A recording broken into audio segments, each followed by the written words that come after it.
হুজুরাত থেকে আমরা কথা শুনলাম।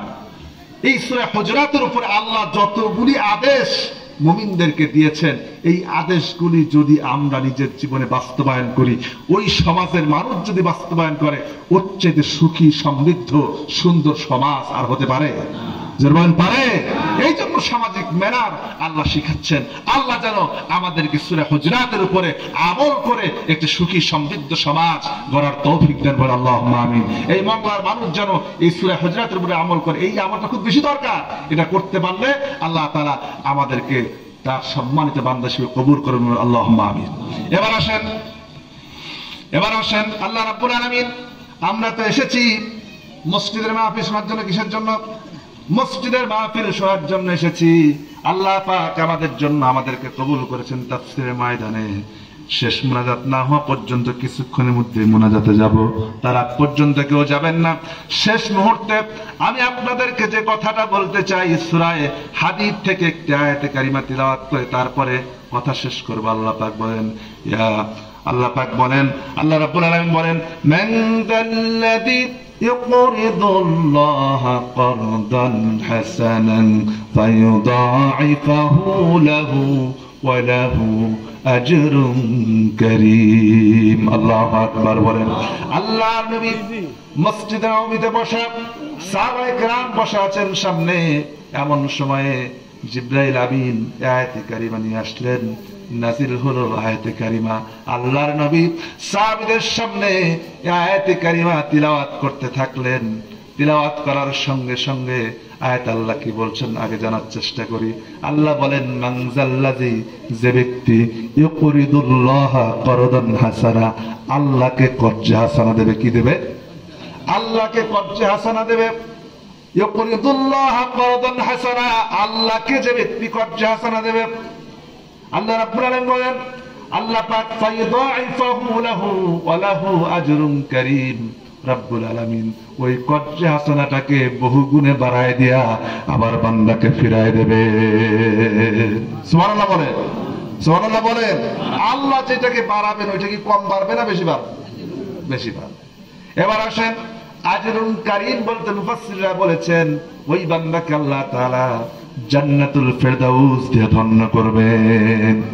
এই ওয়াজ যখন আয়াতে কারিমা যখন নাযিল হয়ে গেল, এমন সময় একজন সাহাবী মসজিদে নববী থেকে দাঁড়ায় গেলেন। সাহাবীর নাম হচ্ছে আবু দাহদাহ রাদিয়াল্লাহু তাআলা আনহু। নাম কি বলে? আবু দাহদাহ। আবু দাহদাহ দাঁড়িয়ে গেলেন, দৌড়ায় গেলেন নবীজির কাছে। আল্লাহ নবীর কাছে গিয়া আবু দাহদাহ বলছেন, ইয়া রাসূলুল্লাহ, ইয়া হাবিবাল্লাহ, একটু আগে যে আয়াতটা তিলাওয়াত করলেন, এই আয়াতটা তিলাওয়াত করে আমাকে আরেকবার শোনায় দেন। আল্লাহর নবী দ্বিতীয়বারে আয়াতে কারিমা তিলাওয়াত করে আবু দাহদাকে শোনায় দিলেন। আবু দাহদা বলেন, ইয়া রাসূলুল্লাহ, ইয়া হাবিবাল্লাহ, আল্লাহ কি আমাদের কাছ থেকে কর্জে হাসানা চান নাকি? আল্লাহ নবী বললেন, হ্যাঁ, রব্বুল আলামিন তোমাদের কাছ থেকে কর্জে হাসানা চান, আর এইটার বিনিময়ে রব্বুল আলামিন তোমাদেরকে জান্নাত দান করবেন।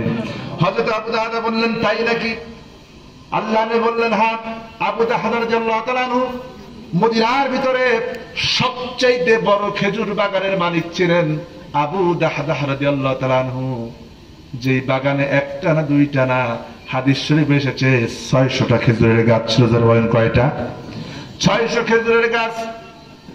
তার মানে কি, বর্তমান সময় আমরা যেভাবে করে টাকা পয়সা হিসাব করি, ওই সময় তো টাকা পয়সা ছিল না। ছিল নাকি? তিনটা জিনিস বাজারে টাকার মতো ব্যবহার হতো।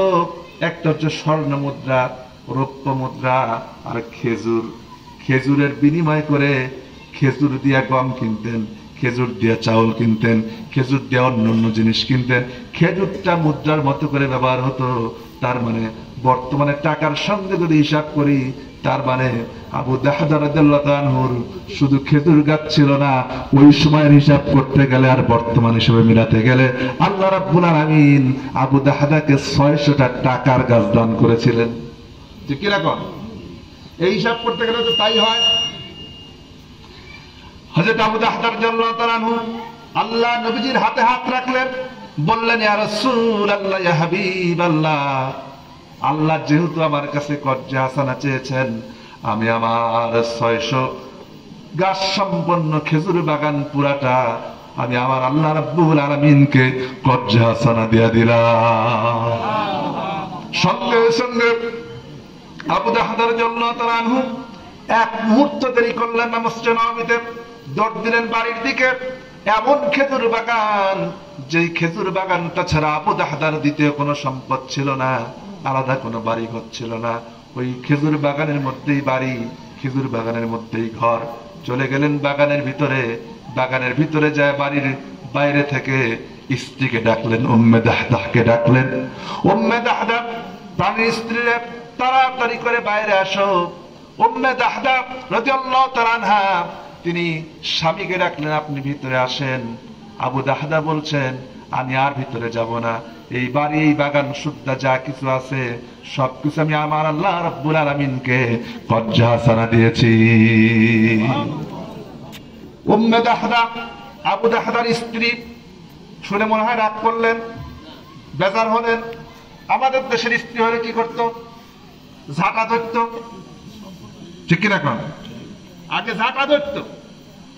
হ্যাঁ, এমনি খাওয়ার পাই না, জীবন চলে না, আবার তুমি সব দিয়ে আসছো। কিন্তু আবু দাহদার স্ত্রী তিনি বাড়ির ভিতর থেকে বাইরে চলে এলেন, সবকিছু গুছাই নিয়ে বাইরে আসলেন। আর কিতাবের মধ্যে এসেছে আবু দাহদার স্ত্রী বাইরে এসে স্বামীকে জড়ায় ধরলেন, কপালে চুমু খেলেন আর বললেন, প্রাণের স্বামী, আপনি এত উত্তম কাজ করেছেন, আমার জীবন আপনাকে পেয়ে ধন্য হয়ে গেছে। ওই যে বাড়ি থেকে বাইরে স্বামী স্ত্রী সন্তান মিলে বাইরে চলে গেলেন,